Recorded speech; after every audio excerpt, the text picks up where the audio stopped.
Aujourd'hui, c'est mon anniversaire. Oui. Et dans les commentaires, je vous laisse essayer de deviner mon âge, juste pour voir un petit peu l'âge que vous me donnez en fait. Puis comme je suis déjà très gâté, en fait, j'ai décidé que ça serait moi qui vous ferais un cadeau en fait en fin de vidéo. Donc restez bien jusqu'à la fin parce qu'il va y avoir un petit truc pour vous. Non, et en vrai, dans cette vidéo, on va aussi parler d'une caméra de ouf. Mais ça, ce sera juste comme d'hab, après l'intro.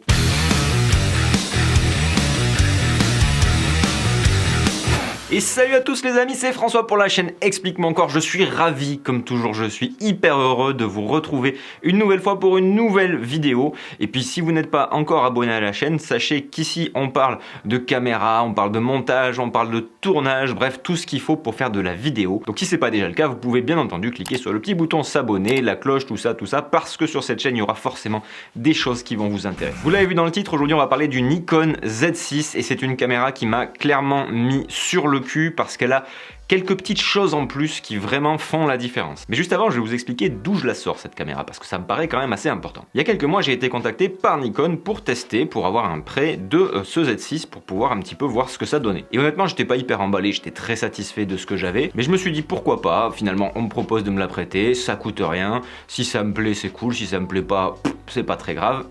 Allons-y. Et là, je suis un petit peu tombé des nues parce que je m'attendais pas du tout à ça. J'ai trouvé le matos vraiment cool et j'ai voulu aller un petit peu plus loin dans les tests parce qu'il se trouvait que la version que j'avais n'était pas une version qui avait toutes les nouveautés software. J'en ai parlé à Nikon, ils ont décidé de m'envoyer un super kit, ils ont été hyper sympas. Là, ce kit-là dont je vais vous parler juste après. Et il y a vraiment énormément de choses à dire dessus. Je ne suis pas payé pour faire cette vidéo, je n'ai pas de script à lire ou quoi que ce soit. C'est vraiment mon avis, donc ne vous en faites pas, ce que je vais vous dire, ça sera en toute objectivité. Et c'est pas pour me justifier ou quoi que ce soit, c'est juste pour que vous ayez tous les éléments pour vous faire votre propre avis à vous. Mais avant de vous donner une conclusion détaillée, on va voir ce qu'il a de cool ce Z6. Il y a plusieurs choses dont il faut qu'on parle et on va faire ça tout de suite. C'est parti. Alors déjà, comme je vous l'ai montré, Nikon propose un kit pour filmmaker dans lequel il y a beaucoup d'éléments. Et ça, à part Nikon, personne ne le propose. Alors bien sûr, on peut se faire ce genre de kit soi-même en achetant à droite à gauche les différents éléments, mais là, on vous propose directement quelque chose et on sait clairement que ça s'adresse à des gens qui vont vouloir faire de la vidéo. Même si en photo, le Z6, il tabasse aussi pas mal. Parce que dans ce kit, hormis les objectifs qui ne sont pas présents, il y a absolument tout ce dont vous avez besoin pour faire de la vidéo. Vraiment tout. La première chose, bien évidemment, qu'on retrouve dans le kit, c'est le Nikon Z6. Il y a eu plein de reviews, de fait, il y a de très bonnes vidéos. Je vous mets des liens en description d'autres youtubeurs qui ont fait de très bonnes reviews. Moi, je vais quand même vous en parler, mais de façon assez succincte. Le Z6, c'est une caméra hybride plein format qui se rapproche en termes de taille et de fonctionnalité du Sony Alpha 7 III, du Panasonic S1 et aussi du Canon EOS R. On a donc du plein format avec une monture spécifique au Nikon Z6 et Z7, mais Nikon fournit une bague d'adaptation pour pouvoir mettre n'importe quel objectif Nikon sur le Z6. En gros, cette monture, elle a la particularité de mettre l'objectif très près du capteur et ça, c'est plutôt cool. En termes de vidéo, en interne, on peut faire de la 4K jusqu'à 30 images par seconde et de la Full HD jusqu'à 120 images par seconde, ce qui est plutôt cool, ce qui est dans la moyenne de ce qui se fait généralement sur les boîtiers de ce type-là. Pour ce qui est des couleurs, on est sur du 420 8 bits en interne, ce qui n'est pas foufou, mais vous allez voir qu'on peut aller outre ça et que c'est pas franchement une limitation très importante vu ce qu'il est capable de faire. Mais on va en parler après. Pour ce qui est de l'autonomie, c'est vraiment très bon, on est mieux que sur le Sony, clairement. En plus, dans le kit, il y a 2 batteries qui sont fournies, donc on a largement de quoi tenir une journée de shoot. Vraiment, là aussi, rien à redire. Top. En termes d'ergonomie, c'est ce qui m'a aussi beaucoup surpris. Généralement, quand on passe d'une marque à une autre, il y a un petit temps d'adaptation plus ou moins long pour se faire au menu, pour trouver où se trouvent les fonctionnalités, etc. Là, c'est vraiment hyper bien foutu. On a un écran tactile qui fonctionne très bien, des menus simples et clairs. Moi, ça me change un petit peu la vie là-dessus.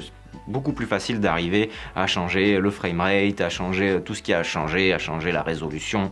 Voilà, ça va vite et c'est simple. En termes d'ergonomie toujours, le boîtier, il est hyper bien fichu. Le simple fait de pouvoir agripper correctement la poignée et de ne pas avoir le petit doigt qui passe sous l'appareil, c'est hyper chiant chez Sony, c'est vraiment bien, le grip est bon, la bécane est légère et les objectifs comme le 35 mm avec lequel je filme là sont tout petit. Et c'est pourtant un 35 mm f1.8. Donc c'est vraiment léger et facile à prendre en main, on le tient vraiment bien, très agréable à utiliser. Enfin pour finir juste sur le boîtier, et puis après on passera sur le reste des éléments du kit qui vont faire vraiment la différence. Sur le boîtier, on a des couleurs qui vraiment sont très sympas. On est sur quelque chose d'assez proche de la réalité. Je galère beaucoup moins sur l'étalonnage qu'avec le Sony, ça c'est clair et net. Les teintes de peau sont beaucoup plus fidèles et à défaut d'avoir du log ou du HLG, eh ben on a un mode flat qui est certes pas le mode le plus flat de la Terre, mais le workflow qui va derrière est quand même beaucoup plus simple et on arrive à avoir un résultat sympa beaucoup plus facilement. Là pour vous donner une idée, je n'ai strictement rien changé à l'éclairage de la pièce. On a une plage dynamique qui est vraiment très sympa.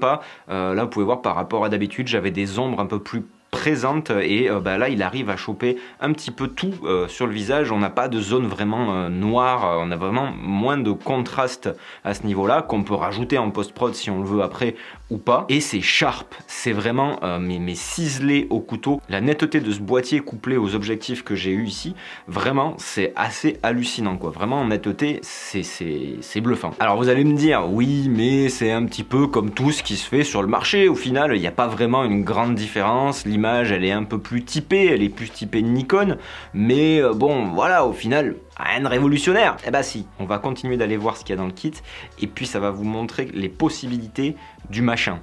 Truc de ouf. Le deuxième élément qu'il y a dans le kit, c'est tout simplement une cage small rig, plutôt une demi-cage, donc qui va permettre de rester léger, mais de pouvoir fixer tout un tas d'éléments comme un micro, comme une lumière d'appoint. Ah tiens, j'ai oublié de la mettre la lumière d'appoint. Généralement elle me sert de backlight, je vais la mettre dessus. Ah bah ouais, c'est oui, voilà. Je l'avais oublié. Vous m'en voudrez pas, hein. Au moins vous êtes jusque là dans la vidéo, donc vous savez que la petite backlight là, voilà, donc une petite pause éclairage.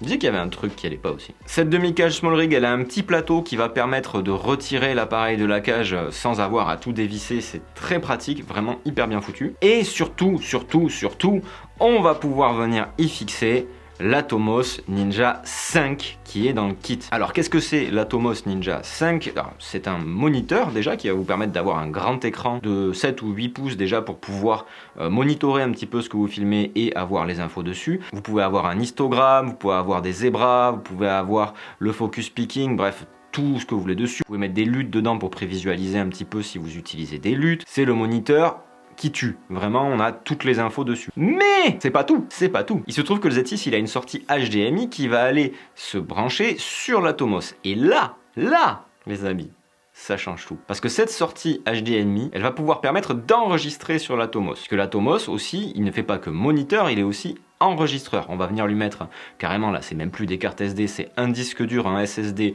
directement dedans. Moi j'ai mis carrément 1 Tera, comme ça tranquille. Et donc on n'enregistre plus sur la carte SD mais sur l'Atomos et on va pouvoir enregistrer, tenez-vous bien, en ProRes RAW. Oui, on peut filmer en RAW. Donc pour ceux qui savent pas ce que c'est, le RAW c'est un petit peu comme en photo. En photo on peut prendre des photos en JPEG, c'est-à-dire compressées, ou on peut les prendre en RAW, c'est-à-dire en format brut avec un maximum d'infos. On fera une vidéo dédiée justement au ProRes RAW un petit peu plus tard parce que sinon la vidéo va durer 1h30, hein, voilà, on va se calmer. Mais grosso modo ça veut dire qu'on va avoir du 12 bits, donc en termes de couleur c'est juste dingue. En 4K jusqu'à 30 images par seconde. Pareil pour le Full HD, on peut faire du ProRes RAW jusqu'à 50 images par seconde aussi. Et concrètement, ça veut dire qu'on peut ajuster absolument tout. Si votre plan est surexposé, vous pouvez baisser l'exposition, il n'y aura rien de cramé. Si vos noirs sont bouchés, vous remontez l'exposition, il y a de fortes chances qu'il y ait plein de détails qui aient quand même été captés. Donc ça, c'est un truc de fou. D'ailleurs, si vous avez déjà un Z6 et qu'il n'a pas cette fonctionnalité, c'est une option qui coûte 200 € et qui nécessite un retour atelier, mais ça peut être mis sur le Nikon. Et dans ce kit, c'est d'entrée de jeu, c'est déjà mis dedans, c'est déjà prêt à l'emploi, donc on peut utiliser le RAW sans problème. Il faut juste faire une petite mise à jour de l'Atomos pour être sûr qu'il soit sur la bonne version de firmware pour pouvoir l'utiliser. Mais voilà, c'est juste canon. Et pour vous donner une petite idée, le seul appareil, je parle pas de caméra, je parle d'appareil photo qui fait caméra, qui propose du RAW en étant full frame, c'est le Canon 1DX Mark III qui coûte environ 8000 €. Voilà. Parce que oui, on en arrive au prix. Le Z6 coûte environ 1800 €, ce qui est pas donné, mais ce qui est un prix à peu près équivalent à tout ce qui se fait sur le marché dans la même gamme. Le kit, lui, il est proposé aux alentours de 2800 € avec le Z6, la cage small rig, l'Atomos, les câbles qui vont avec, les 2 batteries, voilà, tout le team, il me manquera juste les objectifs. Ce qui en fait la caméra hybride, la seule d'ailleurs, puisque le 1DX Mark III n'est pas un hybride, la seule caméra hybride comme ça, plein format, à proposer du RAW. Il y a aussi Blackmagic qui propose du RAW, mais c'est pas du plein format. Bon, il y a quand même quelques petits points négatifs à ce Z6, parce que je vous avais dit que je serais honnête jusqu'au bout et que je vous donnerai vraiment mon avis. Le premier point qui pour moi est problématique, c'est l'impossibilité d'avoir un double enregistrement. On a un seul slot SD pour enregistrer en interne, et sur l'Atomos, on n'a qu'un seul disque dur pour enregistrer en externe. Donc ça, c'est un petit peu gênant, puisque j'ai tendance à être un petit peu parano avec mes cartes et tout ça. J'ai toujours un petit peu peur qu'il y ait un truc qui, je sais pas, qui marche pas, une carte qui merde, et voilà, perdre mes fichiers. Donc ça, c'est un petit peu gênant. C'est pas non plus un inconvénient de fou, puisqu'on a des cartes qui sont hyper fiables, c'est les cartes CF Express. Mais là aussi, 200 balles, la carte SD de 64 Go, avec des débits de fou dessus, on est d'accord. Mais 64 Go, 200 balles, et il n'y a pas moins cher, c'est ça le truc, c'est qu'il y a des cartes SD qui sont même plus chères que ça, mais on a la possibilité d'en acheter des moins chères. Là, j'ai pris la moins chère que j'ai trouvée, et je l'ai payé 200 balles. Donc je suis là un petit peu... Voilà. L'autre inconvénient qui est un avantage aussi au final, donc ça dépend des productions que vous allez faire, c'est que le ProRes RAW, c'est hyper lourd. Vraiment hyper lourd. Il faut compter plusieurs gigaoctets d'espace par minute. Ça fait vraiment très très lourd. Vraiment, il faut avoir la capacité de stockage là-dessus, mais on n'est pas obligé non plus d'utiliser l'Atomos et de prendre le kit. On peut juste partir sur le Z6 qui a déjà des choses très très intéressantes à proposer. Là ici, je filme en interne avec le profil flat. J'utilise pas l'Atomos parce que pour du YouTube, il n'y a pas forcément d'enjeu particulier. Ça serait plus un désavantage d'utiliser l'Atomos là-dessus parce que ça me ferait un workflow beaucoup trop important pour YouTube. Donc au final, YouTube me compresse tout et me dégueulasse tout. Voilà. Mais clairement, voilà, j'étais pas convaincu par ce Z6, et pour toutes les raisons dont je vous ai parlé juste avant, je suis totalement convaincu. C'est d'ailleurs la raison pour laquelle le Z6 va devenir ma caméra YouTube. Vous avez vu, il y a le nouveau studio, il y a vraiment, j'ai voulu mettre le paquet sur YouTube cette année en 2020 et vraiment m'occuper de vous parce que voilà, je trouve que ça se passe plutôt bien, qu'on a des retours et des échanges qui sont très sympas. Et je me suis dit qu'avoir une caméra dédiée à YouTube, ça serait super. Et le Z6, clairement, est la caméra rêvée pour faire ce que j'ai envie de faire sur YouTube. Je garde tout le reste de mon matériel pour les prestats, ça me permet de laisser du matériel fixe ici et d'avoir tout de près sur les étagères ou dans les sacs pour pouvoir partir quand j'ai un client qui me demande une vidéo.